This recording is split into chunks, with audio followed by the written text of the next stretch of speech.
Hello everyone. Okay, so the reason this video is not a YouTube live and it is a pre-recording is because in the yesterday's YouTube live the internet was quite unstable, and I just checked before this recording about the internet, whether the speed is up to the standard on which I can record a YouTube live. So I think it is not at the moment. I will have to do something about that, but till then, or we can check with this pre-recording thing, and we can continue with this sort of format until we get the internet much more stable internet. Okay, so in this video we are going to discuss the last page of the timeline events of An Era of Darkness by Dr. Shashi Tharoor. Okay, and this is the whole page we are going to go through today, and after that there will be preface and chapters, and then the things will get more in a summarized way than in a straight up reading manner, as we are doing in the for discussing the timeline events. Okay, so continuing, in the 1917, last Indian indentured laborers were brought to British colonies of Fiji and Trinidad. Okay, Trinidad is basically a Caribbean country, and we have discussed Fiji in the previous video. In 1918, Spanish influenza epidemic kills 12.5 million in India, overall 21.6 million worldwide. Okay, so it was quite much more fatal and a deathly pandemic than as compared to COVID-19. So after that, in 1918, World War One ends. This is just the only particular event regarding 1918 mentioned in the timeline. After that, in 1919, Jallianwala Bagh massacre. General Dyer orders Gurkha troops to shoot unarmed demonstrators in Amritsar, killing at least 379. Okay, so this is one of the further it says that the massacre convinces Gandhi that India must demand full independence from oppressive British rule. And after that, Montagu-Chelmsford reforms were promulgated, Rowlatt Acts passed. Okay, so there are multiple events which are revolving around Jallianwala Bagh massacre in the year 1919. So first of all, it is quite a significant massacre in the history of subcontinent. The death toll is at least 379, but as per some other records, historical records, it goes to 1,500 people death, and 1,200 to 1,400 people injured in this particular incident. There a word in this sentence, Gurkha troops. Okay, so Gurkha troops are basically the soldiers that were in the British Army, but they originated from Nepal. Okay, so these were called the Gurkha troops, and these, as per the history, these are some of the finest soldiers in the British Army back then. Okay, so yeah, massacre convinces Gandhi. Okay, Montagu-Chelmsford reforms promulgated, Rowlatt Acts passed. Okay, the Rowlatt Acts was basically the reason why Jallianwala Bagh protest happened in the first place, and Rowlatt Act basically said that in order to contain the revolutionary elements of the subcontinent, people like Bhagat Singh, like Rajguru, like Sukhdev, these kind of people were causing a bit of chaos in the subcontinent under British rule. And this act, the Rowlatt Act, was basically passed to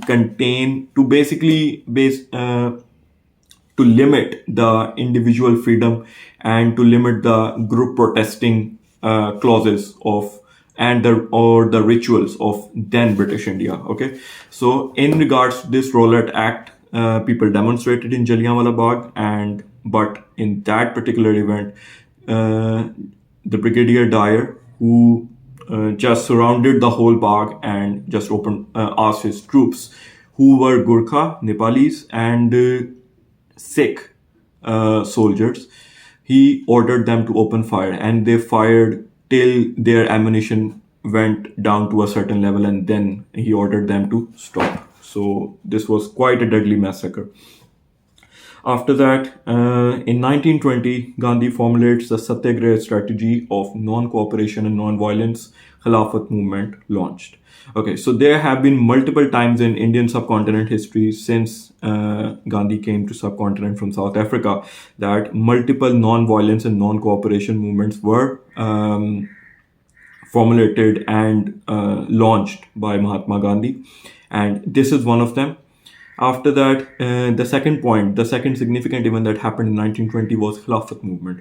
Okay, so the purpose of whole Khilafat movement was in order to just basically to influence the British government to not dismantle the Ottoman Empire, because as for those um, who already have studied the forces who were with and against in the World War One. Ottoman Empire was basically was fighting against the British Army, and the Ottoman Empire could not fight back that much properly and powerfully as the British Army, and hence there were plans going on at that point to dismantle the Ottoman Empire, and to which was, I think, more than 600 to 700 years old at that time.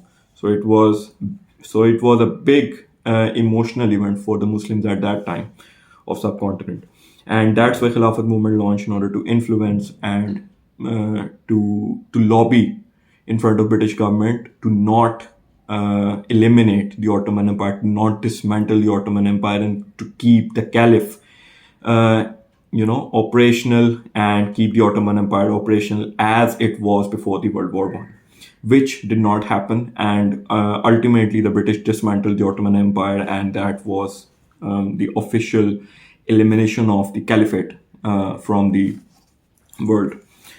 After that, in 1920, yeah, in 1922, non-cooperation movement called off by Mahatma Gandhi after Chauri Chora violence. Okay, so this was an incident happened in a town called Chauri Chora, that the British soldiers and the protesters, the Indian protesters, got in front of each other, and they caused a bit of a chaos and infighting, and due to which there were a lot of you can say casualties, a bit of casualties, a lot of injured people, and hence as a result, Mahatma Gandhi called off that particular movement. In 1927 and 1934, it is written in the timeline event that Indians permitted to sit as jurors and court magistrates. Okay, so these were the 2 years. I think, yeah, this must be discussed in detail in the later chapters. But these were the 2 years in which Indians were allowed to sit as judges, as jurors, to in courts of India, to to hear cases and to provide justice. Before that, there were only the British officers who had the power to do this. In 1930, Jawaharlal Nehru becomes the president of the Congress Party. Purna Swaraj resolution passed in Lahore. Okay, so the Purna Swaraj, which means complete independence, it is its meaning, and this was the resolution passed by Indian National Congress in Lahore, that we are going to demand complete independence from the British rule now. And Will Durant, who is a writer, a philosopher, a British writer, British philosopher, arrives in India and is shocked by what he discovers of British rule. And in fact, he wrote about the administrative side of British rule in some of his books. Okay, so after that, in the same year, 1930, Mahatma Gandhi conducts a salt march. Okay, so regarding the salt march, let me tell you what I know so far about it. That the reason of conducting the Salt March was that during that time the British, it was basically prohibited by the British government that the Indian, any local Indian, cannot sell salt, cannot trade salt as in nature of business. Okay, and it was the whole monopoly on the salt trade was that basically belonged to the British, and that's why. And yeah, in as a result, there were heavy taxes imposed on the purchase of salt by the British upon the Indian citizens. Okay, so that's why, because it is such a basic thing to include in your daily food and stuff. So Mahatma Gandhi conducted a salt march as a movement in opposition to this particular policy of British government. In 1935, the Government of India Act passed. In 1937, provincial elections in 11 provinces. Congress wins 8. Okay. In 1939, World War II breaks out. Resignation of Congress ministries in protest against not being consulted by Viceroy before declaration of war by India. In 1940, Lahore Resolution of Muslim League called for the creation of Pakistan. In 1942, Cripps Mission, Quit India movement, Congress leaders jailed, establishment of Indian National Army, which is also known as Azad Hind Fauj by Subhas Chandra Bose, to fight the British. Okay, so a lot of significant political events happened in 1942. After that, in 1945, Congress leaders released Shimla Conference under Lord Wavell, wins majority of Muslim seats, cabinet mission, interim government formed under Jawaharlal Nehru. Jinnah calls Direct Action Day, violence eruption, Calcutta. Okay, so this is the year 1946, where the things actually were going to unwind, and the main violence which is associated with the independence of India, the communal violence, the racist violence, the all sorts of violence that erupted as a result of independence and as a result of some misunderstandings, got you can say got initiated in the year 1946, and it started from the city Calcutta. Okay, okay, so the Congress leaders released Shimla Conference under Lord Wavell. Shimla Conference, basically the whole point of Shimla Conference was that British were going to, because it was clear now, and they communicated clearly. The British government communicated clearly to the Indian leaders that we are going to leave India now. Okay, and now this was just the Shimla Conference held just in order to discuss and finalize the transition process between how the British are going to hand over the power to the Indian local leaders, and now they are going to get back to Great Britain, and how and who are going to lead India from there on. Okay. After that, yeah, in the same year, 1945. Yeah. Okay. So in 1946, Royal Indian Navy mutiny, elections nationwide, and Muslim League wins majority of Muslim seats. Cabinet mission and interim government formed under Jawaharlal Nehru. Yeah. So there is one thing which is quite important, due to which the violence erupted in Calcutta was the call of Muhammad Ali Jinnah for the Direct Action Day. So basically, what was Direct Action Day? Direct Action Day was a call, a movement, which was initiated by then the Muslim League, the All India Muslim League spearhead, Qaid-e-Azam Muhammad Ali Jinnah, was to just, you can say,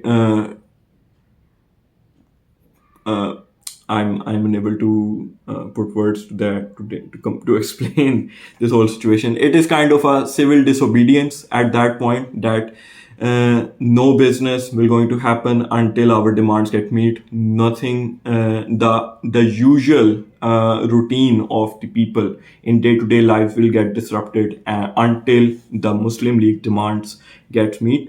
And as a result of which, and due to these misunderstandings, due to this call and these instructions from the All India Muslim League, the communal violence between Hindus and Muslims erupted in Calcutta, which resulted in deaths of up from 5,000 people to up to 8, 9, 10,000 people. Okay, so this is from where the violence related to the independence actually started. So after that, the last timeline event, as per this book, is 1947. India gains independence on 15th of August. Partition of the country amid mass killings and displacement. British exits India. Okay, so these are all the things that this was all the timeline that we discussed in, I think, 3 to 4 videos. And from now on, the things will be discussing the chapters, the preface of this book, and so on. I will try to summarize things more because I just wanted to read this specific timeline, this all timeline that was written in the very start of this book, before chapters, before preface, just to give the listeners of this video and this whole series an idea of what event took place in which particular year, and all these sort of things, who was actually leading the things, and who was doing, which leader was doing what, and what events took place in what particular year, and how events got unfolded after that. So all those, I think from that point of view, this discussing this particular timeline from the year the Britishers came into India as under the garb of East India Company, and till the year 1947, when they finally left India. Okay, so these are all the timeline events, and after that, now we are going to discuss the things in much more detail, chapter wise. Okay, so thank you very much for listening to my all this discussion, and I will see you in the next one.